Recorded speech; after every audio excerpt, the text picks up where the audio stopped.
제 아내는 전업주부였습니다. 아이가 학교에 들어가자 일을 하고 싶어 했습니다. 제 수입이 넉넉하지는 않았지요. 그래서 괜히 미안한 마음도 들었습니다. 그렇게 아내는 취직을 했습니다.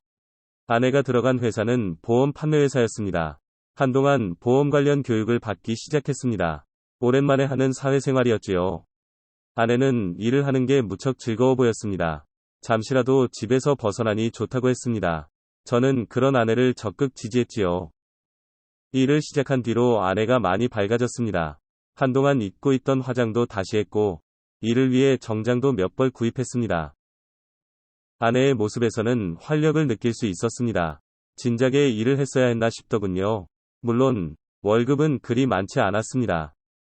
아내는 다른 영업자들을 지원하는 일을 했습니다. 아직은 일을 배우는 단계였지요. 하지만 아내는 그 일도 무척 열심히였습니다. 집에 와서도 매일 보험 관련 공부를 했지요. 그리고 저랑 고객 응대 연습도 했습니다. 그 일이 천직으로 느껴질 정도로 열심히였습니다. 결국 교육기간이 끝이 났습니다. 아내도 곧바로 영업에 투입이 되었지요. 아내에게도 담당 고객이 생겼습니다. 하지만 영업이 쉽지는 않았습니다. 새로운 고객은 확보되지 않았고, 아내는 회사에서도 많은 압박을 받았습니다. 결국 저희 보험부터 갈아탔고, 부모님 보험도 바꾸었습니다. 하지만 여전히 실적이 부족해 힘들어했지요. 아내와 함께 고민을 하고 이런저런 방법들을 생각해 보았습니다. 하지만 초보 설계사는 벽에 부딪혔지요. 저는 그런 아내를 위로해 주었습니다. 그리고 차근차근 해보자고 했습니다. 먼저 넘겨받은 고객들을 챙기는 일부터 시작했습니다. 아내가 먼저 나서서 고객들이 모르는 정보들을 주었습니다. 그리고 번거로운 보험 처리도 대신 맡아주었습니다. 당연히 고객들의 반응도 좋았습니다. 조금씩 아내의 고객이 많아졌고, 실적이라는 것이 쌓여가기 시작했습니다. 아내는 의욕에 넘치는 상태였습니다. 아내의 수입도 점점 많아졌고, 아내는 더욱더 열심히였습니다. 하지만 점점 아내의 빈자리도 커져갔습니다. 아내는 약속이 점점 많아졌고, 제게 아이의 돌봄을 부탁했습니다. 결국 아이는 학원을 더 많이 돌아야 했습니다. 아내는 이제 집에서도 항상 전화기를 붙잡고 있었습니다. 밤 늦은 시간에도 고객들에게 연락이 오더군요. 그때마다 정말 열심히 응대를 해주었습니다. 당연히 실적은 가파르게 상승했고, 아내의 수입이 제 수입보다 훨씬 많아졌습니다. 자신감을 얻은 아내는 더욱 열심히였습니다. 저는 매일 칼퇴근을 해야 했습니다. 서둘러 퇴근을 해서 아이를 돌봤지요. 점점 불만은 쌓여갔습니다. 아내는 이제 밤까지도 일을 했습니다. 고객들과 상담을 하고 술도 마시고 오더군요. 그 무렵 아내와 싸움이 잦아졌습니다. 아내는 자기가 돈을 벌 테니 제게 회사를 그만두라고도 하더군요. 어차피 아내의 수입이 더 많은 상황이었습니다. 아내는 기세등등했습니다. 제 수입에 대한 불만도 털어놓았습니다. 아줌마로 늙고 싶지 않다고 하더군요. 실제로 아내는 더 젊어진 느낌입니다. 수시로 미용실이나 피부과도 다녔습니다. 다른 아줌마들이 부러워하기도 했지요. 저도 그런 아내의 능력을 맡고 싶지는 않았습니다. 다만 지나치게 일에만 빠져있지 말아달라고 했습니다. 아내도 그러겠다고 말을 했지요. 그 뒤로 저도 열심히 아내를 도왔습니다. 아내가 늦을 때는 적극적으로 아이를 돌보았고, 늦은 시간에는 아내를 태우러 가기도 했습니다. 어느 날 아내는 회식이 있다고 했습니다. 저는 끝날 무렵 데리러 가겠다고 했지요. 아이는 이미 잠이 든 상황이었습니다. 저는 아내의 회식 장소 앞에서 대기했습니다. 아내는 전화를 받지 않았습니다. 그리고 약속 시간이 지나도록 나오지 않더군요. 들어가 봐야 하나 생각하던 그때였습니다. 가게의 문이 열리고 아내가 나왔습니다. 그런데 생각보다 많이 취한 모습이었습니다. 저는 아내를 데리러 나가려고 했지요. 그런데 웬 남자가 달려와 아내를 부축했습니다. 그 남자가 아내와 뭐라 대화를 나누었습니다. 그는 술에 취한 아내를 어디론가 데려가려 했습니다. 저는 급히 달려나갔습니다. 그 남자가 화들짝 놀라더군요. 아마도 제가 오는 줄 몰랐던 것 같았습니다. 그는 아내의 회사 지점장이라고 하더군요. 아내가 취해서 택시를 잡아주려 했다고 했습니다. 불쾌했지만 더 따질 상황은 아니었습니다. 아내는 이미 만취 상태였으니까요. 그 남자는 황급히 자리를 떠났습니다. 저는 화가 났지만 일단 아내를 차에 태웠습니다. 집으로 돌아오는 길에 별의별 생각이 다 들었습니다. 집에 오니 아이는 이미 잠들어 있었습니다. 아내를 침대에 눕히고 옷도 정리를 해주었습니다. 아내는 그대로 골아떨어졌습니다. 저는 아내의 옷가지와 가방을 챙겼습니다. 그런데 유독 아내의 전화기가 눈에 들어왔습니다.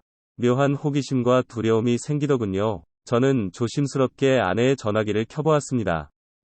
그 사이에 여러 개의 메시지가 도착해 있었습니다. 호기심에 메시지를 열어보려 했습니다. 하지만 비밀번호가 설정되어 있었습니다. 그때 카톡 메시지가 울렸습니다. 잠금 화면에 짧은 내용이 잠깐 떠올랐습니다. 그런데 그 내용이 심상치 않았습니다. 얼핏 사랑한다는 말이 보였습니다. 순간 큰 충격을 받았습니다. 어떻게든 메시지를 확인해야겠다 생각했습니다. 저는 골아떨어진 아내의 손을 보았습니다. 아내의 지문을 전화기에 가져갔지요. 두어 번의 실패 끝에 잠금이 풀렸습니다. 저는 미친 듯이 메시지와 통화 내역을 살폈습니다. 그리고 충격적인 내용을 볼 수 있었습니다. 아내는 수많은 남자들과 연락 중이었습니다. 대다수는 보험 고객을 보였습니다. 일반적인 상담 내용들이 많았습니다. 하지만 그렇지 않은 내용들이 심심찮게 보였습니다. 마치 연애를 하는 듯 애정어린 메시지도 있었고, 아내를 성적으로 희롱하는 내용도 보였습니다. 문제는 아내의 반응이었습니다.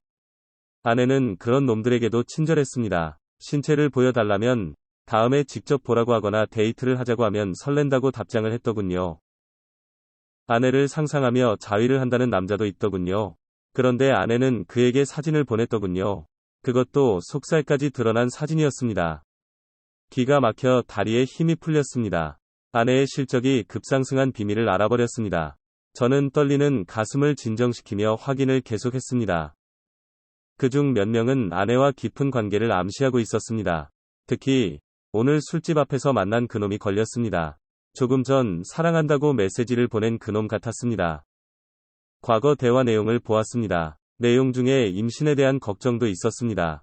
위험한 날인데 피임을 하지 않아 걱정이라더군요. 그 놈은 아내가 임신을 했으면 좋겠다고도 했습니다. 그런데 아내도 그렇게 해볼까라고 대답을 했더군요. 그 놈은 아내에게 이혼하라고도 했습니다. 메시지를 볼수록 심장을 찌르는 기분이었습니다. 잠든 아내를 보는 게 너무 고통스러웠습니다. 저는 이를 악물고 메시지를 모두 저장했습니다. 사진첩에도 의심스러운 사진들이 많았습니다. 심지어는 욕실에서 찍은 사진도 보였습니다. 샤워를 하다가 사진을 찍은 것 같았습니다. 그날 뜬 눈으로 밤을 지새웠습니다. 아내는 아무것도 모르는 상황이었습니다. 어제 술이 좀 과했다고 미안하다고 하더군요. 저는 표정 관리가 안 되었습니다. 아내도 뭔가 이상하다는 것을 눈치챈 모양이었습니다.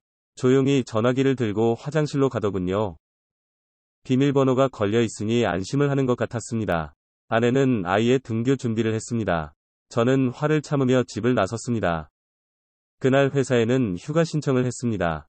도무지 회사로 갈 엄두가 나지 않았습니다. 그리고 아내의 회사 쪽으로 차를 몰아갔습니다. 회사 앞에서 1시간 가까이 기다렸습니다. 아내의 차가 들어왔습니다. 오전 내내 주변 카페에 앉아 있었습니다. 그리고 점심 무렵 아내가 동료들과 나왔습니다. 그런데 그 속에 그 놈도 보였습니다. 아내는 그놈과 해장국 집으로 향하더군요. 저는 두 사람을 쫓아갔습니다. 그 놈의 손이 아내의 엉덩이로 향하는 것을 봤습니다. 영상을 찍었지만 손이 많이 떨리더군요. 아내는 계속 어디론가 전화를 했고, 그놈은 그런 아내를 자꾸 만져댔습니다. 하지만 아내는 싫지 않은 표정이었습니다. 손을 떨면서 그 모습을 휴대폰에 모두 담았습니다. 그렇게 둘을 지켜보는데 식사를 마친 그들은 회사로 가지 않았습니다. 그들이 향한 곳은 어느 모텔 건물이었습니다. 그 놈이 먼저 들어갔고 아내가 뒤따라 들어가고 있었습니다. 대낮부터 저런 짓거리를 할 줄은 몰랐습니다. 저는 이성을 잃고는 모텔로 달려갔습니다. 모텔로 들어서자 두 사람이 보였습니다. 둘은 엘리베이터 앞에 함께 서 있었습니다. 그러다 뛰어오는 저와 눈이 마주쳤지요. 아내가 크게 놀라더군요. 저는 악을 쓰면서 그놈에게 달려들었습니다. 하지만 아내가 비명을 지르며 제 앞을 막았습니다. 그놈도 당황해서 뒤로 넘어졌습니다. 저는 아내를 밀쳐내고 그놈의 옷을 잡았습니다. 그런데 모텔 사장이 달려나와 저를 말렸습니다. 그 사이에 그놈이 급히 도망을 쳤습니다. 저는 분을 못 이기고 그놈을 쫓았습니다. 아내가 비명을 지르며 저를 붙잡더군요. 결국 그놈을 놓쳤습니다. 아내와 모텔 앞에서 한바탕 소란을 피웠습니다. 결국 모텔 사장이 경찰까지 불렀지요. 모든 게 엉망진창이 되어버렸습니다. 놀란 장인, 장모가 뛰어오셨고, 아이는 부모님께 맡겨졌습니다. 아내는 죄인처럼 고개를 숙이고 있었습니다. 처음 아내는 지점장의 압박 때문이었다고 했습니다. 장인, 장모님도 그런 딸의 말에 분노했습니다. 하지만 제가 저장했던 것들을 내밀었습니다. 다른 남자에게 보낸 야한 사진도 보여드렸습니다. 장인어른의 눈에서 불꽃이 일었습니다. 그리고 그대로 아내의 뺨을 때리셨습니다. 그제야 아내는 무릎을 꿇고 잘못했다고 빌었습니다. 장인어른도 제게 미안하다고 머리를 숙이셨습니다. 저는 그런 사과도 받고 싶지 않았습니다. 그래서 이혼하겠다고 말씀을 드렸습니다. 장모님이 울면서 한 번만 용서를 해달라고 하셨습니다. 하지만 장인어른은 아무런 말씀도 없으셨습니다. 영업실적 스트레스 때문이었다고 하더군요. 처음에는 지점장이 고객들을 붙여줬고, 고객들을 잃지 않으려다 그렇게 된 거라고 했습니다. 아내는 그날 처가로 돌아갔습니다. 장인어른은 회사도 그만두게 하셨습니다. 아내도 뒤늦게 반성을 하고 있다고 했습니다. 말 그대로 이미 늦은 선택이었죠. 저는 지점장이라는 놈을 찾아갔습니다. 회사로 찾아가 소란을 피웠습니다. 하지만 그 놈은 출근도 하지 않았더군요. 저는 본사에도 장문의 글을 써서 항의했습니다. 달라지는 것은 없지만 분노를 풀고 싶었습니다. 아내와는 이혼 소송을 진행 중입니다. 지점장에게도 의자료 청구 소송을 걸었습니다. 회사를 상대로도 손해배상을 요구 중입니다. 아내와 관계를 가진 모든 남자들에게 복수를 생각했지요. 하지만 문득 그게 무슨 소용인가 싶었습니다. 이미 저는 모든 것을 잃었는데 말이죠. 저는 이제 뭘 어떻게 해야 할까요? 아내를 용서하는 게 좋을까요? 너무 답답하기만 합니다. 영상 시청 감사합니다.